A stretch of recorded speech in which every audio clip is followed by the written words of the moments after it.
Justin Orlando, thanks for being here today, man. Absolutely. Really, Thanks for having me. really excited to have you on. So we've been buddies for 6, 7 years now, Yeah, I think and so. met you through lovely girlfriend Natalie. Yep. And over the years, it's just been really cool to see you grow professionally, personally, gotten to know you and your family a lot more, and a lot of really things about you that I'm just drawn to and curious about. So I want to talk a little bit about it Thank today. you. And relative to what we do, it's really a lot about just your energy level, man. Like you are always somebody I see always going. Like if you're out, you're chatting with people, like and being in, you're in real estate. So it's obviously a big, important part of Sure. it, but you appear to me as somebody who's always on.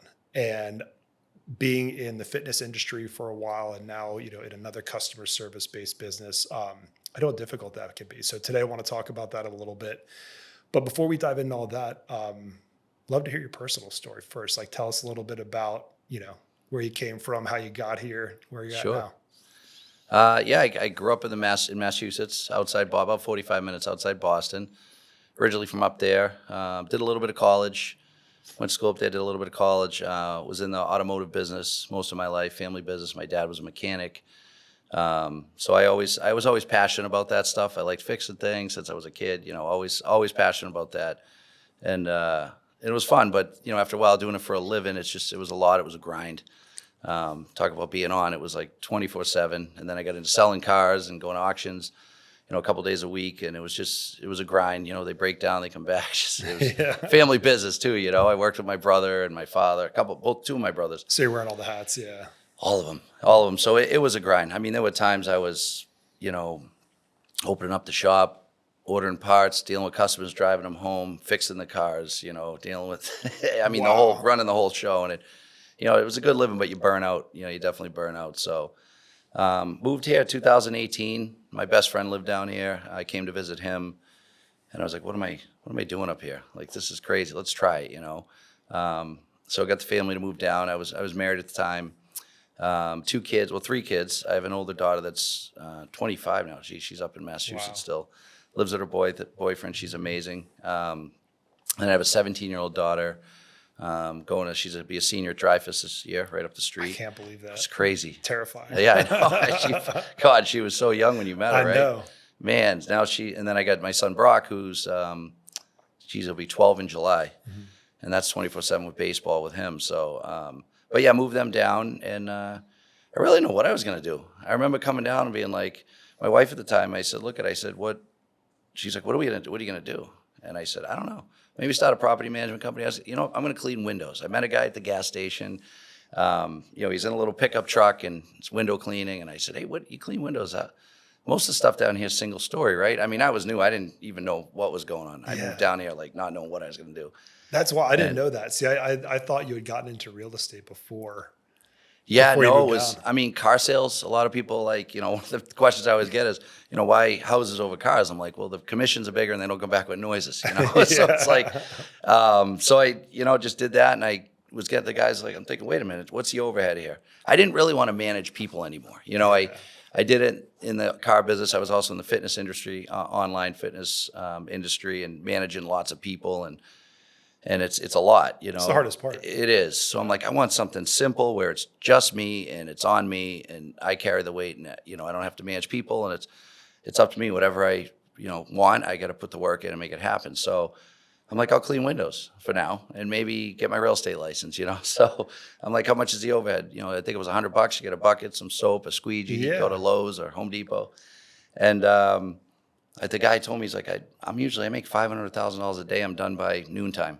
And I'm like, that's great. That's awesome. Yeah, get some cash flow going, And, I had a few bucks in the bank. I didn't have a lot of money, but I had a few bucks in the bank. So I'm like, you know what, let me just take the real estate course first. I did it in a week, 63 hours. Took it over, had to drive down to Lantana every day. And got my license. So I was like, all right, I'm going to do this. I walked into Keller Williams because my buddy back home, he's been my realtor and friend for my whole life. And he says, go to Keller, you'll like it. It's got an ambassador type program where you can, if you bring other agents over, or you get it's almost like a network marketing layout where you get kind of, you get paid off for stuff they do, stuff like their numbers. So I'm like, I like that idea. So, because I've always been big on building networks and stuff. And so I jumped on with them and kind of took off from there. And I think my first year I sold 28 homes. Wow. I had a good first year. I got That's incredible. rookie of the year. Yeah, Yeah. rookie of the year for South Florida. So that was cool. But it was funny because it was easy. You know, it wasn't hard. It was simple. You know, but it was just the grind was easy because I was passionate about it. You know, it was like Yeah. it was just going out there and networking and talking to people. I was living in sunny Florida, South Florida. It was a new life. It was a new start, and I think I just knew where I was going. I think everything is vision and why, right? So it's like you just see it and you just get there. Yeah. You know, and you just put the work in. And so here I am now. I'm, you know, almost 8 years later, and you know, having a good year, this year so far. So just been doing the real estate, the kids, sports, school, you know, and that's kind of how I got here. I love it. You know? So what have been the biggest challenges, right? Like since making a huge career shift. By the way, did you ever actually end up cleaning windows? No, Okay. I didn't.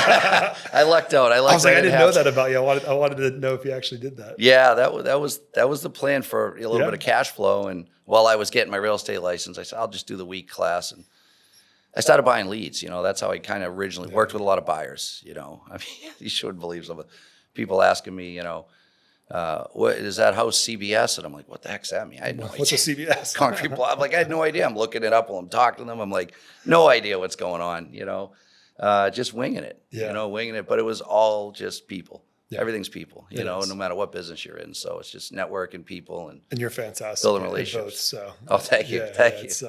It's fun to watch and Yes. see your success as you're getting out there and getting after it. Thanks. So challenges, right? So like what challenges have you faced, right? Completely changing careers, changing locations, as the family's grown, you're in real estate. What's been the biggest struggle? I think the biggest struggle was, well, I went through a divorce, you know, that was hard. That was really hard. You know, it definitely took a toll on me and like I felt like it kind of like set me back for a few years. Well, that was the hardest thing, trying to grind and continue building my real estate business, going through that, you know, with the kids and now, you know, being a single dad and having them 50% of the time. And, Yeah. you know, you go from getting up and going to work every day and spending time with the kids, but, you know, now it's like cooking, cleaning, you know, food shopping, doing laundry, you know, Doing all and the taking care of the things. kids, Yeah. drive baseball. You know, now my daughter has her license, thank God. But before that, it was, you know, she missed the bus. I got to drive her to West Palm, you know, and then get back, drop my kid off and pick them up and arrange showing. So I think it's just time management. And that's been the Yeah. biggest struggle for me. Time management, organization. I'm a very, you know, fly by the seat of my pants type of person. You know, if I see something I want to make, I just go out and do it. I don't really plan. I'm not a Yeah. good planner. I'm not organized. I really just I feel like I've been winging it my whole life. Yeah. If you want to, you know, in those terms. You make up for it with personality and charm. That's it. For Yeah, sure. That's it. I always say, I wish I was smarter. You know, I'm like, I wish I was smarter. And people are like, what are you talking? I'm like, I can work and I can network and good with people, but I feel like I'm not that smart. I always say it to myself. I feel like you know? got the formula down, man. You're Yeah, killing that's it. right. Yeah, Hey, whatever works. You're doing it. Yeah, exactly. You're doing great. Whatever works. So it's time management, right? A lot Yep. of stress there, trying to balance all the hats, and I can't imagine. I mean, I look at our lives right now with me and Talia and Yeah. the kids, and like she holds down the fort, Yes. and it still is like a lot. It's a lot. The little bit that I contribute around the house. And with exhausting. getting the kids to school a couple of days a week, it's like, Yep. man, it feels like I'm overwhelmed. So I can't imagine being responsible for all of it. It's a lot. It's a lot. It's a lot. It's a lot, especially when you're trying to set up showings and you're bouncing from here to there and the phone's ringing and it becomes a lot. It burns you out. It definitely burns you out. So how do you manage that, right? Like and I get the sense that things are better now, but let's maybe Yeah. go back to when you're going through that. Like, how did you manage all of that? I think I honestly, and to be very simple, I count my blessings. I think I look at people have it worse. You know, I look at how blessed I am. I look at everything I have going on. You know, it's since I've moved to Florida and, you know, I think that's the biggest thing. But I think everything to me, I'm big on personal development. You know, every day. I don't know if you ever heard of Dr. Joe Dispenza. He's one of my favorites. Watch his stuff all the time. I listen to him in the car. But just about, it's mind. Everything is mindset. I think and you can, whatever your thoughts are, Earl Nightingale used to say, we become what we think about. So Yeah. whatever you're thinking about, that's what you become on a day-to-day basis. So I think I just tried to push through and think positive, and I saw it. I'm very vision-based, waking up with a why every day. And I think once you see it, that's why people have success. I mean, success is struggle, success, but it's not just money. It's success on how your kids turn out. It's your health. Everything is success. It's not just about finances. I love it. What's your why right now? My why right now is, honestly, I know everyone always says they're kids, and it's definitely my kids. I want to set them up, but I try to balance now with the kids, raising them to be, responsible individuals. And I challenge that with, today's world and society, and It's hard. with the phones and social media. It's hard because I'm trying to balance that. I want to make sure when I'm with them, I'm actually with them mentally, and it's hard because in this, you're going, and I want them to be able to find their why and their passion and know how to go after it, rather than just, going through life and I can call dad, he'll send me money. And, I want them to want something bad and go after it, So Do each of your kids have that? I do. I think so. My daughter's big into musical theater. Her goal is to go to school and, probably somewhere down here, like Nice. FAU or something. And, she loves Broadway. Cool. She got me big into. She was an avid soccer player like your son for a while there. Played for the Jupiter United, Palm Beach Predators. She was a goalie. And then one day she's like, Dad, I want to do theater. And she quit. And I was like heartbroken. Travel soccer dad, Yeah. You know how it is. I loved it. And Brock is still little. So, he wasn't really big into baseball yet. So, but she really wants it. We try to work on, I think sometimes I'm too easy on her, make it her life so simple, but it's my daughter. So that's one of the It's your challenges. job. Yeah. And then Brock would travel baseball. I mean, that's like 6-7 days a week. Yeah. So, we got a tournament up in Space Coast this weekend, Melbourne, and you know how it is, same thing. It's just, nonstop. but he wants it. He loves it. So I think, I just want them to be happy like any other parent, Yeah. But back to what we say, my why, it really is my kids, but it's also myself. It's me wanting to be the best version of myself, the healthiest, the like I said, the most involved parent I can for them. Yeah. I take pride in them looking at me as I'm proud of my dad, like, you know what I mean? Being that I don't want them to ever look back and be like, my dad wasn't there. My dad, I want to take care of myself. I want them to look up to me, Yeah. and that's what's important. That's probably one of my biggest whys. That's great. Yeah. I think we've done a great job painting a picture of the Thanks. many facets of your life, right? You got your fitness and your health you're taking care of. You Yep. got the kids, you got the business. So let's maybe dive into like the real challenges today. You yourself definitely consider to be high performing, right? You spend a lot of time around high performing people. What do you think most people misunderstand about that lifestyle? It's not all sunshine and rainbows. I think it's like, what do they call, like fake book? Everything looks great Fake on. book. So, oh God, I want that life. I think it's putting the work in. It's preventative maintenance. It's from mental to physical. I always tell people it's like that. You're obviously in that business, and it's preventative maintenance is so important. I think of an automobile. I was in the automotive business. A simple thing is we try to tell people, let's do it coolant flush. Your from your radiator to heater core to your block, your engine block. Let's flush. And they say, I don't need you trying to sell me something. Like, I'm telling you, it's just preventative maintenance. It's keeping up, doesn't build up sludge. It's like your arteries, right? And then next thing you know, the winter comes and it's freezing and their heat's not working. And they come in, I said, well, your heater core is blocked up. You need a new heater core. Now we got to rip the whole dashboard out. Just to change, $100 part, we got to pull the whole dash out. So the labor, I said, it might cost you $1,000, whatever it is. I don't know what the prices are today, but back then, and all because you didn't do the preventative maintenance. It's the same thing. It's putting the preventative maintenance in to prevent those things from happening. What an analogy. It's crazy, yeah. So I find myself, going to get the oil change. Yep. And they're always Always trying to sell you. always trying to get me something. And I'm like, I know some of this I need. Yeah. And some of this I probably don't Yep. yet. So I'm always blowing them off because I feel Sure. like I'm being sold to. Yeah, But yeah, the of reason course. it's so intriguing, I use the car analogy a lot for health, right? Like that's our Yes, vessel, that's our vehicle. If you're absolutely. putting the wrong gas in, the wrong oil, you're neglecting, not doing the preventive maintenance, 100%. it's a matter of time before it breaks down. Maybe you get lucky and it lasts longer. But now that you're saying this about, preventive maintenance on a car and people resisting it, we see it in healthcare too, which Yes. is crazy. Like, and our industry has become a little bit predatory and utilizing diagnostic data very much like in a car, like, oh, hey, we did all the readings and all this is showing up, you got to do this for your car.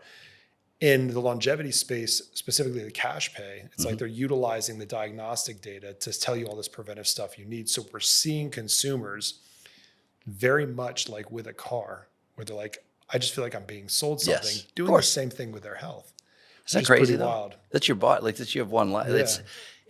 And I do it. Look at, I'm a social drinker. I don't smoke. I never did anything Mhm. like that. But the stuff we do to our bodies and like we do to our cars, like people don't change their oil. And cars, it's different. You could just get a new one. You can't get a new body. No. You can't get a new brain, new arteries, new.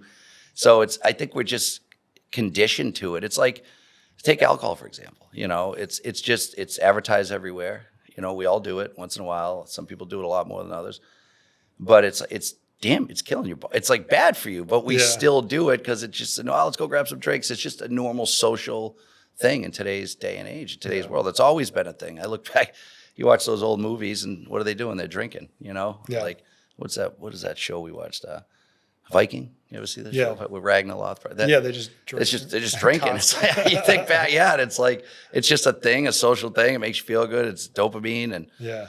and it makes you happy at the time, but it can it can do the opposite too. Yeah. It So can take you the wrong direction. yeah. So back to the kind of the high performing Yep. lifestyle, right? And it's not all rainbows and sunshine, right? Mhm. There's a lot of work that goes into it. Do you think people underestimate how exhausting it can be? Always Yes. being on and always performing. To kind of go back, like you strike me as somebody who turns it on every time you need to, whether you're in a social situation, work situation with your kids. Like I've never seen you, and I've seen you a lot. I've never seen you in a situation where you're like, nah, I'm just gonna sit this one out. Like, do you think people underestimate how exhausting that is? I think so. Yeah. Yeah, I definitely do. I think How, so. how does exhaustion show up for you? You start feeling it. You get run down. I mean, it's funny you say that. I won't even.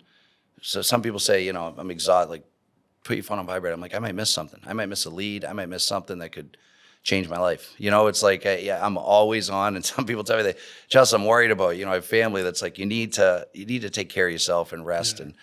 And I think that's the biggest thing is just shutting it off mentally. Yeah. It's hard to do. And then there are some times I'm like, all right, I really need to get some sleep. Like I really need to put it down.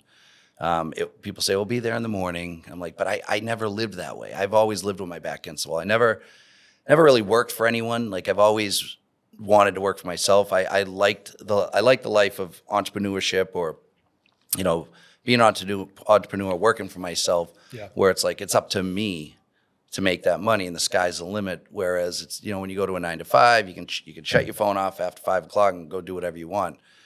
But it's given me an amazing life. Yeah. It's given me a great life living that way, but it does burn you out. So that's why I love the whole thing like you're doing, because it's that extra stuff. If I start to feel really burnt out, run down, you ever heard of wellness formula? Yeah. I love that stuff. Like if I start to feel any little, I'll take that religiously.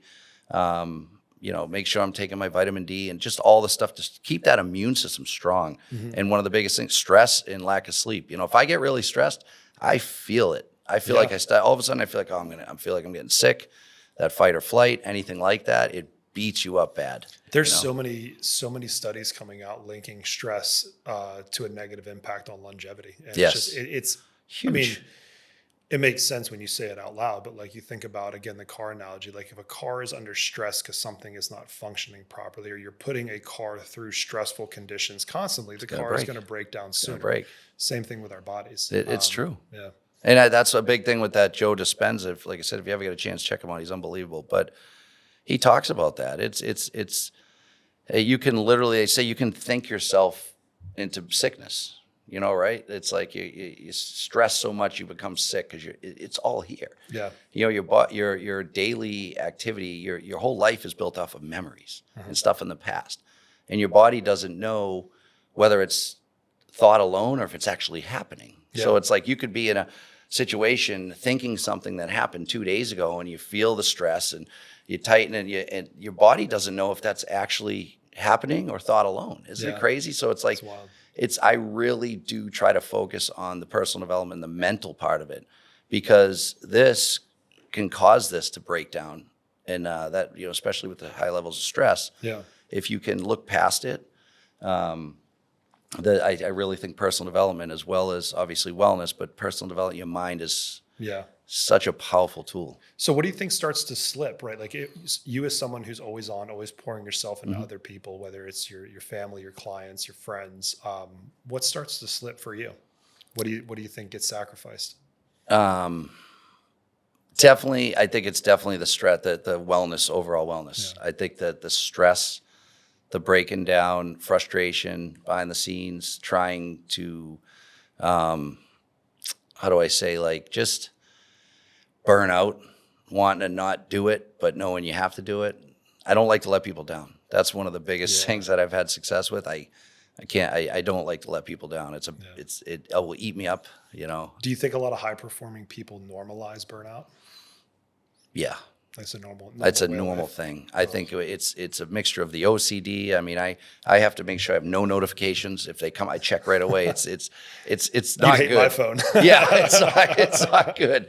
I see numbers. I'm like, I got to clear every single notification. You know, that's the stuff I try to work on, where I can say, okay, that can wait. You know, Do you feel pressure do you feel pressure to always maintain that Yes. external energy? yes. Always keep up that every interaction you're in? Yes, because I've struggled in the past. You know, I've always, since I was a kid, I always, you know, from the beginning, paid my own cell phone, bought my own cars. Like since I was young, I just always put it on me. It's not somebody else's responsibility. I'm my own responsibility. If I want something, I got to make it happen. And I think that's one of the biggest things, where, like, as far as slipping and stuff, it's on me. So it's up to me to make it happen, you know? Have there been periods where you felt like you haven't, as a result of being pulled to performing, right, professionally for your kids, have there been periods where you felt like you haven't taken care of yourself the way you should? All the time. Yeah. All the time, especially the old me when I got 3 herniated discs, and a lot of it is I turned wrenches for many years. I worked on trucks, diesel trucks, lifting heavy transmissions, tires. And I remember being like, I'd work all day. I'd go from the auction to working late, swapping a transmission in a truck, like just doing all sorts of things. I mean, sports and weightlifting didn't help, but I just beat myself up, lack of sleep, because I had a family.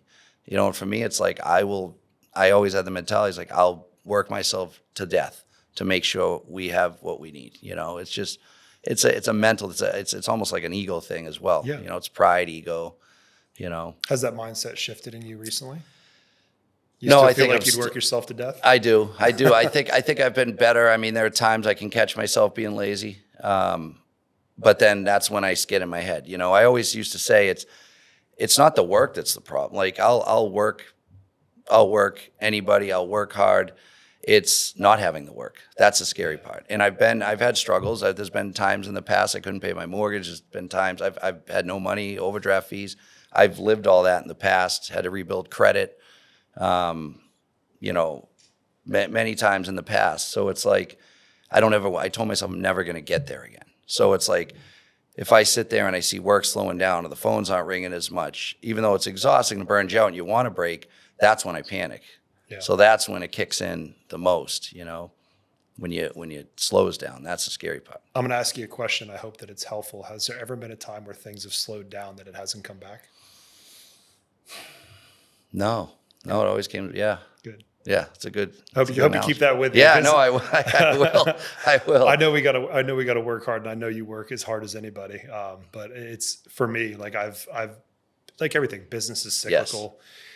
And I get myself in the same place where it's like things start slowing down and you're like, man, oh, it's the end. Here it comes. Like it's all gonna Oh, God. crash. Yeah, Right? I agree because, But I think Talia pointed this out to me in a conversation because I was going through. We were having a couple slow months, and I was like, man, like, it just feels like the end. Like it's not, And she's what like, am I going to do every now? time that you say this, it bounces back, right? And it always does. So, not that we can, completely kick our feet up No. and relax, but I hope it gives you some comfort moving forward. Well, you find a way. I mean, Yeah. I that's one thing I always say, and I tell people this all the time. I tell my kids, I tell family, it's like, it always works out.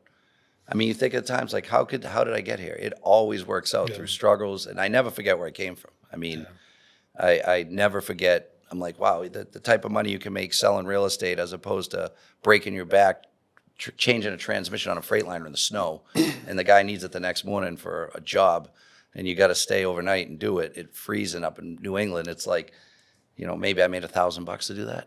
It's like, so for me, I'm like, I don't never forget where I came from, and I count my blessings because I'm like, it could be, it always works out. Yeah. You just always find a way as long as you keep going. You have 100% success rate thus far of surviving every day. Yes. Right? It's like you found a way to get to the next one. Exactly. It's true. That's awesome. So you made the choice to be proactive about the path of your life, right? Your career, changing locations, coming down to South Florida. What was kind of the turning point? I mean, you strike me as somebody who's always been into sports and fitness and healthy. Yep.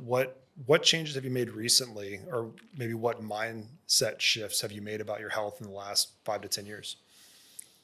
That preventative maintenance, Yeah. like really thinking it through and seeing what works. And I tell my father this all the time. He's 81. I send him up stuff to take, natural stuff with, I don't feel anything. I don't need to take that. I said, Dad, you're not going to feel something, right? I said, you're preventing things from happening, So for me, I think I've always been into it, but there was a time in my life when I remember in the 20s, it was eating whatever you wanted, just being big. I mean, there was a point I was 250 pounds and I'm only, Holy moly. 5'10" right now.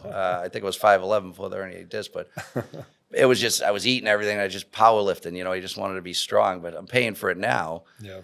But, back then you didn't think the same, but now as you get older, it's like you actually have to pay attention to your insides and the numbers and that come up, and it's like, whoa, what do you mean?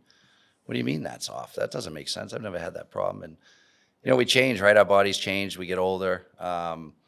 So I think for me, it's the diet is the biggest thing. I mean, I really eat healthy. Before I came here, I had 4 eggs, avocado, and Ezekiel toast. Like I eat that every morning for breakfast. That's great. But just watching what I eat, sugars. I don't eat junk food, stuff like that. And even working out in the gym, it's not, lifting crazy weight anymore. It's just doing more like machines and cables and even cardio. I mean, I never did cardio. Once I stopped playing hockey, it was all just trying to get big and strong.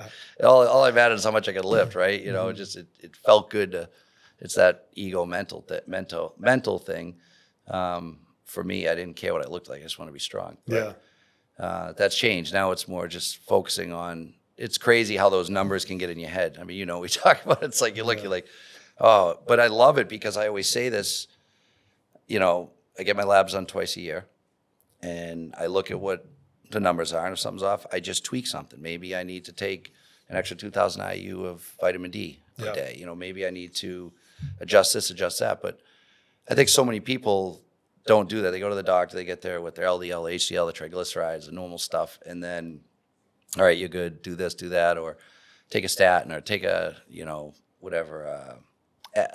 aspirin every day, baby aspirin. But I think it's so important to adjust. I mean, I dig deep into this, and I know you're in this stuff, but it's like I've always dug deep in. I used to be in the company Beachbody and used to drink Shakeology every day, and I loved the stuff. I mean, and one of the things the CEO said, he said, your body craves nutrients, not calories, right? Your body has 11 systems, your lymphatic system, your digestive system, whatever, your skeletal. And each of those systems needs certain nutrients to survive, to run off, right? So it's like, that's why, say you eat 1,000 calories of Chinese food in one sitting. Junk, Yeah, but like a half hour later, you're hungry for more and you go heat up another plate, right? It's like you say 1,000 calories. But it's because your body's saying that we don't need that. We need this for this to work, for this to work. So That's why I was a big believer in that when I was doing in the working with Beachbody. And I loved it. I mean, I really noticed a change just from drinking Shakeology. Now I feel like I'm promoting Shakeology, but It's okay. I don't drink it anymore, but I probably should. But just the nutrients, Yeah. the probiotics, digestive enzymes, all that stuff. It's just each system needs the proper nutrients to work at 100% potential. Something I love about what you said is the preventive aspect, Mm-hmm. right? And to hear you say that you're not going to feel everything, right? It's such a problem we face with a lot of our clients and the things that we're recommending, and staying consistent on different therapies, supplements, diet, lifestyle. Like, well, I don't feel anything. And it's like, well, yeah, but the benefit you're reaping is not necessarily today, it's decades down the road. Yes. How do you stay motivated with the stuff you're not feeling to continue down that pathway? Well, I back to mindset. I think a lot of people say we're one of the societies where it's like people want instant gratification. They push a button and something's delivered to their house in 20 minutes. I mean, Yeah, that's it's what we've become, right? So people want stuff right away. They want to feel it right away. They think if they don't, it doesn't work. It's almost like a mixture of like just being lazy or not, just wanting that instant gratification. And I think it makes sense. Where for me, how do I push through it? I know it's doing the right thing from research, reading and seeing the numbers. Because if even eating an avocado a day, I've seen my HDL come up, I've seen stuff like that. And it's the only thing I changed, So like I said, it's your body, you only have one. So take the time to put the work in and study it and do the necessary things. Change one thing and see if something changes. I mean, it's up to you to be your own.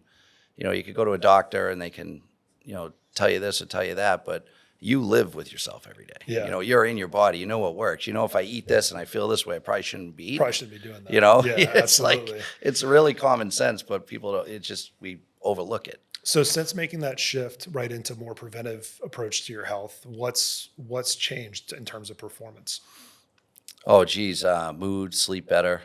I remember, I'm on TRT. And I remember the first time I started that, and it wasn't, I didn't even know I had low testosterone levels. I mean, I was in my 30s. I mean, it's got to be like 8, 9, maybe 10 years since I've been on it. And I mean, when my buddy, I just felt tired a lot. And I always worked out, so I felt fine. I felt strong, but maybe your muscles feel a little softer. I didn't notice anything, but so my buddy said, hey, go get your testosterone checked. And I was 190 and I was like 30 years old. Wow. And I don't know why.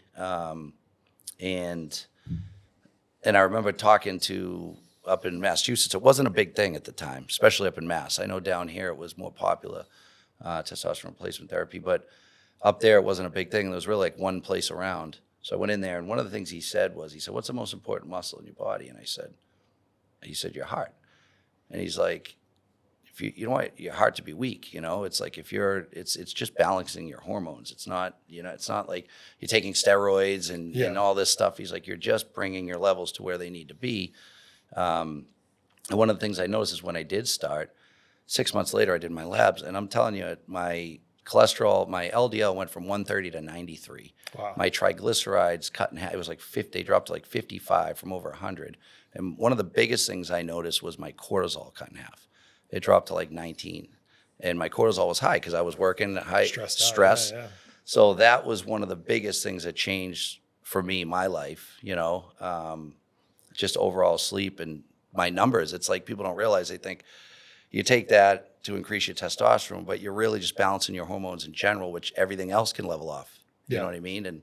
And the other numbers, they don't realize how it helps the other stuff. Yeah, everything kind of falls in a line. I had the same experience and started around the same age. My levels were low, and everything just kind of started falling in line behind it, which is pretty amazing. Without making, I've always been like you, pretty health and wellness, fitness oriented.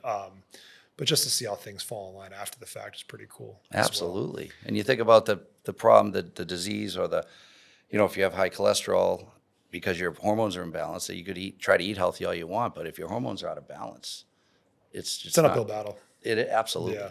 So speaking of change, right? Like in the last couple of years, let me backtrack. Mm-hmm. You do a lot for your health, Mm-hmm. exercise, supplements, diet, Yep. therapeutics. we don't have to go into the list of everything, Sure. but in the last couple of years, like what's really changed in terms of your approach? Like we talked about maybe making in the last 10 years the more preventive approach. Anything shifted in terms of how you view health in the last couple of years? I think it's the biggest thing, like I said, is diet. I think what I'm eating, how often I'm eating, thinking I need this and that, and when I really don't. I think even, fasting sometime has really helped me. I love the fasted cardio. I do that now. I'll go do the stair climber, wake up, empty stomach, maybe black coffee, like stuff like that. I noticed because I've always had digestion issues, and once I changed things in my diet, like everything from not having cream in my coffee, not having sugar, just black. I'm not as bloated, just so many different things that you would put. I really focus on the foods now, Yeah. looking at stuff now, and I'm like, how do people eat that? Yeah. And it's something I've eaten a million times in the past, but now I look at it and it's like, I mean, I could eat plain Jane food every day. I could eat ground turkey Yeah. with nothing on it, and it's baked potato. It's sweet crazy when potato. you stop eating crappy Yeah. consistently, like how much your body really doesn't crave it. And then when you do have it, right, it's almost like a food hangover. Oh, it messes you up. It's the worst. Like we went to the little Italian ice place a couple days ago, and I'll usually get one with my daughter. Sure. It's like my, Yeah. my thing, But lately, man, it's like my sinuses get inflamed. I like my joints hurt. I'm like, all right, I gotta stop this. It Like, affects and everything. it's so minor, and Everything. people eat like that every day. It's wild. So I'll get bloated, and all of a sudden my face gets red, my eyes get bloodshot, same thing, sinuses, and it affects everything. Yeah, it's terrible. Everything starts in the gut, right? I mean, sickness, everything usually starts in the gut. Yeah. So it's crazy. It's But, wild. Yeah. So, kind of heading towards the end of the conversation here. We talked about what's changed most in your perspective on health. What's one thing, if you were speaking to you've talked a lot about high performing people. What's one thing you wished that high performing people realized earlier? One thing I wish that high performing people realized earlier, it goes by fast. That's the biggest thing. You got to be present. Yeah, man. That's been my biggest struggle, is being present when you're trying to wear so many hats, and you're trying to, make enough money to send your kid to private school and pay for your daughter's car, and just give them a good life. My kids are definitely very spoiled. I Yeah. probably give more than I need to, but I think the key for me is to be able to do that. For me, my mentality is I want to get to the point where I love to work, but I don't want to have to work. If I get to that point where I can put my energy into some other things, some hobbies and stuff like that, a little bit more. Yeah. So I think early on, you got to realize it goes by fast. So you really got to balance everything. You got to try to find a way to be high performing, but also take the time to hone in when your kid's showing you something and you're not looking at your phone, or you got to Yeah. really take those moments. And I think that's the biggest thing I wish. How do you do that, right? Like, how does that show up for you? How are you helping yourself to stay present with the kids? I have been better like that. I've been better where, like, if it's my kid, like baseball, that's like watching my kid play baseball it's I look forward to that more than anything. It's like, or even my daughter performing, doing a show. It's not as often as baseball's every week. Every day. Yeah, or every day, exactly. But I just love it. I love seeing his passion. I always put myself back there. I remember being his age. You probably do it with Maddox. It's like, God, I remember, and I see myself in my kid, Yeah. and it's like, I remember that. And I'm always telling him, buddy, like, live it up. I'm like, you're in middle school, you're playing baseball, you got the world. Yeah. I'm like, this is amazing. Like, you have no idea how good you have it, you know? That's great. And I always say, I wish I could go back and do this way and that way. But I feel like I've definitely lost a lot of time with just the taking on so much. It's a lot of different hats to wear. And Do you think your health, right, plays a role in that? Like, as you've gotten more healthy, do you feel like you're in a better position to be present with your kids and be more engaged in life, and whether it's business, the kids, family, the girlfriend? 100%. Yeah. It's because of that mental part. Yeah. Like I said, it's so important to work on your mental health as well. That, like I said, daily personal development, prayer. Like I said, I'm a Christian. Just working on that every day, the personal stuff. It's amazing how you can, anytime I think something negative, I just stop. I'm like, don't just think. I turn myself and I focus on that. When you really got to focus on yourself, you look at how much time you put in the gym and focusing on growing muscle and being healthy, and It's the same thing with mental. I mean, I'm a big person that used to live in the past. I hold on to emotions. I'm a guilt person, feel bad for everyone, want to save the world type of mentality. I see it in my father, 81, and I see me educating him, Dad, stop focusing on the negative. You gotta put the time. If you feel a negative thought, just think of something positive instantly. Just change your mindset. And if you do that over time, Plenty to be grateful for. yeah, oh yeah. Awesome, man. We're all blessed. Well, thank you for being here. I really Of course. appreciate Thanks having for you having on, and we'll do this again soon. Oh, I'd love to. Thanks, Justin. Thanks, Blake. Appreciate it, buddy.